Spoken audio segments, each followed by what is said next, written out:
Welcome to avakaya biryani. Amul baby లాంటి కాస్త పైల్వాన్ అయిపోయాడంట మా చంద్రబాబు. అందం చూసి ఓట్లేశారా అంటున్న జేసీ, ఏపీలో కుర్రాళ్ళకి ఎవరు పిల్లనివ్వట్లేదంటున్న కృష్ణయ్య, వార్తలు చదవడానికి వచ్చిన కేసీఆర్, నాయకుల మాటల తూటాల గిరీశం, యాదగిరిల చురకలు, ఇలాంటి తమాషా కథనాలతో ఇవాళ ఆవకాయ బిర్యానీ రెడీగా ఉంది. లేట్ ఎందుకు?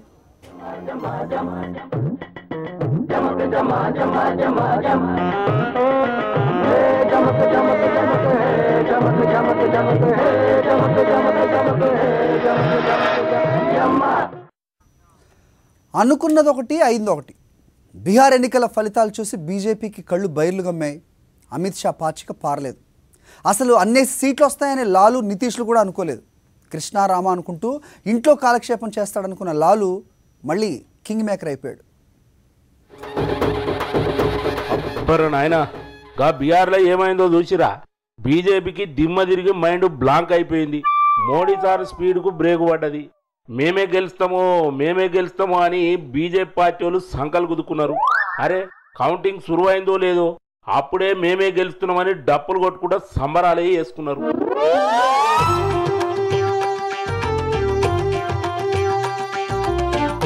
ఎలక్షన్స్ కు ముందు మోడీ సారు పంచు డైలాగులతోని నితీష్ కుమార్, లాలు ప్రసాద్ సార్ల మీద సెటైల్ వేసిండు. కానీ లాస్ట్కి ఏమైంది? మహాకూటమి గెలిచింది. ఆరికారికి సీట్లు వస్తే ఎట్లనన్నా గవర్నమెంట్ ను సెట్ చేయొచ్చు అనుకున్నారు బీజేపీ వాళ్ళు. కానీ మహాకూటమికి మస్తు మెజార్టీ వచ్చింది. బీజేపీకి ఇదివరకు ఉన్నన్ని సీట్లు కూడా రాలే. ఇదేంద్రా నాయన ఇట్లాయా అని గా పార్టీ లీడర్లు బిత్తరు సూపులు చూస్తున్నారు.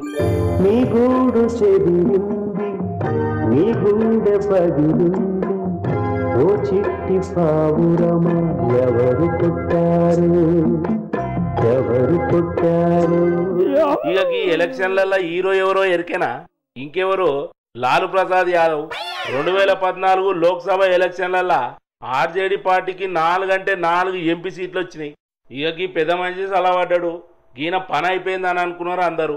కానీ లాలు ఆరిపోయే దీపాన్ని నిలబెట్టిండు. ఆర్జేడీకి బీహార్లో 80 సీట్లు వచ్చినాయి. ఇప్పుడు అక్కడ లాలు సార్దే అందరికంటే పెద్ద పార్టీ. జబ్ తక్ సమోసా మే ఆలు రహేగా, జబ్ తక్ బీహార్ మే లాలు రహేగా అనేటోడు. ఇప్పుడుగా మాట నిజమే అనిపిస్తున్నది కదా.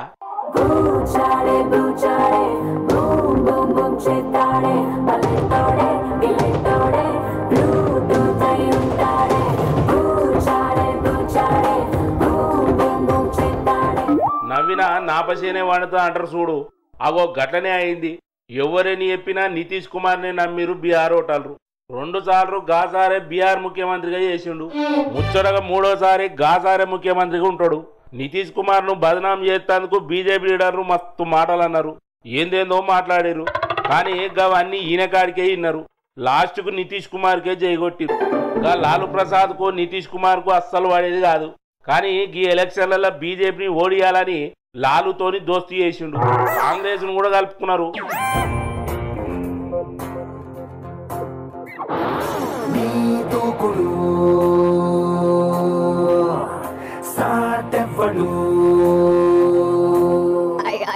మొన్నటిదాకా నితీష్ కుమార్ కు ఏ లొల్లి లేదు. ఇక ఇప్పటిసారి లాలు ప్రసాద్ యాదవ్ సార్ ఆయన పక్కనే ఉంటాడు. ఉంటే ఉన్నాడు కానీ ఆయన ఉత్తగా ఉండడు. మళ్ళా గాళ్ళ పార్టీనే పెద్ద పార్టీ. ఆయన ఒక్కడే అనుకుంటే ఇప్పుడు లాలు ప్రసాద్ యాదవ్ సార్ కొడుకులు కూడా ఎమ్మెల్యేలు అయ్యారు. ఇక మరి నితీష్ సార్ ఎట్లా బండి నడిపిస్తాడో ఏందో చూడాలి. రాహుల్ గాంధీని అమూల్ బేబీ అని పిలవద్దని అంటున్నారు కాంగ్రెస్ నాయకుడు వి హనుమంతరావు.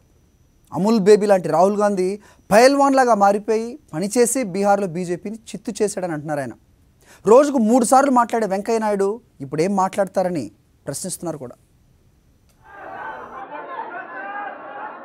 మహాకూటం గెలిచినందుకు కాదు, బీజేపీ ఓడిపోయినందుకు మస్తు ఖుషి అవుతున్నారు కాంగ్రెస్ లీడర్లు. బీహార్లో బీజేపీ ఓడిపోయినట్టే తెలంగాణలో కూడా 2019లో టీఆర్ఎస్ ఓడిపోయి కాంగ్రెస్ పార్టీ గెలుస్తుందని కలలు కంటున్నారు తెలంగాణ కాంగ్రెస్ లీడర్లు. ఇక ఉత్తప్పుడే మైకు తీసుకొని దేశ రాజకీయాల గురించి మాట్లాడే హనుమంత్ అన్న బీహార్లో బీజేపీ ఓడిపోయింది అనగానే అందరికంటే ముందే మైకు అందుకున్నాడు. నమస్తే హనుమంత్ అన్న, ఏం సంగతే? ఒక 3 నెలల క్రితం ఢిల్లీలో ఒక విధమైనటువంటి తీర్పుతోటి అదొక చెంపదెబ్బ, ఇది సావు దెబ్బ. బీహార్ ఎన్నికలు అట్లనా? బీజేపీ ఓడిపోయినందుకు మస్తు ఖుషి అవుతున్నదిలే మీకు. ఇక మీ పార్టీ బీహార్లో తోక పార్టీ లేక ఉండాల్సిందేనా? ఎన్ని దినాలు ఉంటారు సార్ గట్లా? వెంకయ్యనాయుడు 3 స్టేట్మెంట్లు వస్తాయి రోజు.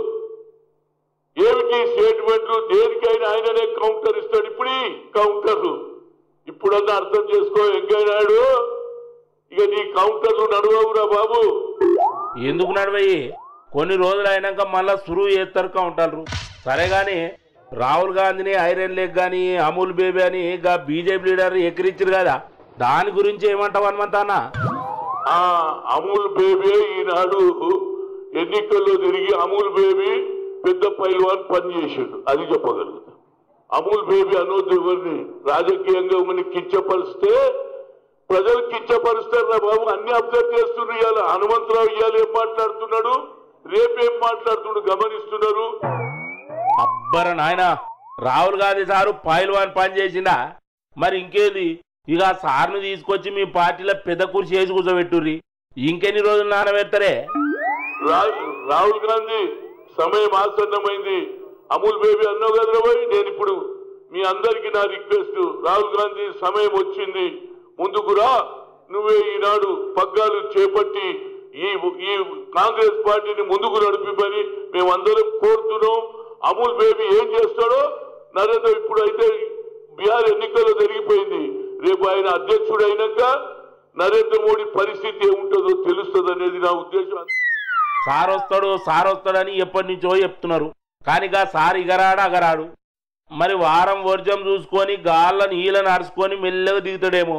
కొంచెం ఓపిక పట్టుర్రి. ఈ దేశంలో అల్లకల్లోలం సృష్టించడానికి గతంలో రాజీవ్ గాంధీ ఏ విధంగానైతే సద్భావన యాత్ర చేశాడో అదే విధంగా ఇవాళ సద్భావనది అవసరం ఉన్నది. మళ్ళా చెప్పు. ఈ దేశంలో అల్లకల్లోలం సృష్టించడానికి గతంలో రాజీవ్ గాంధీ ఏ విధంగానైతే సద్భావన యాత్ర చేశాడో అదే విధంగా ఇవాళ సద్భావనది అవసరం ఉన్నది. చూసిండ్రా, వయసు మీద పడ్డ కొద్దీ ఏం మాట్లాడుతుండో ఏందో సమజైతే లేదా హనుమంతన్నకు. దేశంలో అల్ల కల్లోలం చేస్తేందుకు సద్భావన యాత్ర చేసినట రాజీవ్ గాంధీ. అసొంటి యాత్ర మళ్ళీ చేయాలన్నట. హనుమంతన్న, ఏందే ఇది? ఏం మాట్లాడుతున్నావో తెలుస్తున్నదా? రాహుల్ గాంధీ గారు తిరగండి యావత్ భారతదేశంలో, మీకు ఎలాంటి స్పందన ఉంటుందో చూడండి. తిరుగుతాడు. ఇంకేం పని ఉన్నది కా సార్కో? ఇయాలటికి జాల్తి. ఇక వైరా హనుమంతన్న. చంద్రబాబు నాయుడు అందగాడని ఓట్లేశారా ప్రజలు? ఇది ప్రశ్నిస్తున్నారు జేసీ దివాకర్ రెడ్డి. సరిగా పనిచేయకపోతే బాబును కూడా ప్రజలు ఇంటికి పంపిస్తారని హెచ్చరించారు. ప్రత్యేక హోదా రాదనే విషయం బాబుకు సుజనా చౌదరికి బాగా తెలుసని సెలవిచ్చారు. ఏపీలో బీజేపీకి అంత సీన్ లేదని తేల్చేశారు. ఏంటి జేసీ గారు, బాగున్నారా? బీహార్ ఎన్నికల ఫలితాలపైన మీ స్టైల్లో సరదాగా 2 మాటలు చెప్పండి. ఇది మా ముఖ్యమంత్రే కాదు, మిగతా ముఖ్యమంత్రులు కూడా గుణపాఠంగా తీసుకోవాలి. చంద్రబాబు గారు గుణపాఠం తీసుకోవాలా? అది ఇట్లా నెహ్రూ ముఖ్యమంత్రి గారు కూడా గ్రహించాల్సింది ఏమిటంటే, ఆయన పైన, మోడీ పైన, చంద్రబాబు నాయుడు గారి పైన విపరీతమైనటువంటి ఆశలు పెట్టుకొని ఈ రాష్ట్రాన్ని, ఈ దేశాన్ని వీళ్ళిద్దరూ అయితే సమర్థవంతంగా డెవలప్ చేస్తారు, ప్రజల ఆకాంక్షను నెరవేరుస్తారనేటువంటి ఉద్దేశంతో వీళ్ళిద్దరికి ఓట్లేశారు. అంటే ఎన్నికల్లో ఇచ్చిన హామీలు అమలు చేయకపోతే ప్రమాదం తప్పదని చంద్రబాబు గారికి వార్నింగ్ ఇస్తున్నారా ఏంటి? ఇది ఒక్క చంద్రబాబు నాయుడు గారికి కాదు, warning to all the chief ministers, including KCR, including Chandrababu Naidu అందరికి. చంద్రబాబు నాయుడుకి ఏమో అందంగా ఉండాలని ఓట్లేసామేమో మేము. సరే గాని ఏపీలో బీజేపీ బాగా బలపడిపోతుందంట, నిజమేనా? బీజేపీ ఈ రాష్ట్రంలో, స్పెషల్లీ ఆంధ్రప్రదేశ్ అన్నట్టు చంద్రబాబు నాయుడు గారి ఆధ్వర్యం కింద ఉన్నటువంటి రాష్ట్రంలో బీజేపీకి ఛాన్స్ లేదు. బీజేపీకి లేదు ఛాన్స్ లేదా? మరి బీజేపీ మిత్రులు ఏపీలో బీజేపీ బాగా బలపడిపోతుంది అంటున్నారా? పైగా చంద్రబాబు గారు ప్రభుత్వం పైన సెటైర్లు కూడా వేస్తున్నారా? ఈ రాష్ట్రాన్ని పాలించేటటువంటి శక్తి సామర్థ్యాలు వాళ్ళకు ఇంకొక 10 ఏళ్ల తర్వాత ఏమన్నా వస్తాయేమో తప్ప ఇప్పుడైతే లేవు. నెక్స్ట్ ఎలక్షన్స్కు there is no chance at all. అంతేనా? 10 ఏళ్ళ వరకు వెయిటింగ్ చేయాల్సిందే అన్నమాట. సరే గాని ప్రత్యేక హోదా ఎక్కడ దాకా వచ్చింది కానీ చెప్పండి. ఇది ప్రతివారు మీరు ప్రత్యేక హోదాని నీకు తెలుసు, నాకు తెలుసు, ప్రధానమంత్రి తెలుసు, ముఖ్యమంత్రి తెలుసు, సుజనా చౌదరి తెలుసు, అందరికీ తెలిసిన దాన్ని అదే అనేది. అయ్యో రామా, నాకేంటి వెళ్తాండి బాబు, ఇంతకే అందరికేం తెలుసండి? రాదని తెలిసి ప్రజలు మభ్య పెట్టడం ఎందుకు? అయ్యా మేము విశ్వ ప్రయత్నం చేశాం, సిన్సియర్గా ప్రయత్నం చేశాం, రాలే, దానికి నన్ను ఏం చేయవటం? రాదని అందరికీ తెలుసా? ఓహో, అంటే మీరు మాట్లాడేసుకున్నారన్నమాట. మాకు దురదృష్టం కొద్ది ఏమంటే ఇప్పుడు రాజకీయాల్లో నిజాన్ని చెప్పేవాడు లేడు. మొహాన నా మాదిరి పబ్లిక్గా చెప్పకపోయినా దగ్గర పోయి అయినా చెవులో అయినా చెప్పేటట్టు వాళ్ళు పొద్దున్నేసేపటి చప్పట్టుకుంటాడు పొగిడి చేస్తా అంటారు. నిజమే, రాజకీయాల్లో సొంత డబ్బా కొట్టుకునే వాళ్ళు ఉంటారు, భజన చేసేవాళ్ళు ఉంటారు. కానీ పొగుడుతున్నారో ఎక్కిరంటున్నారో తెలియకుండా మాట్లాడే మీలాంటి నాయకులు చాలా తక్కువగా ఉంటారు. జేసీ గారు ఇంకొంటాను సారా.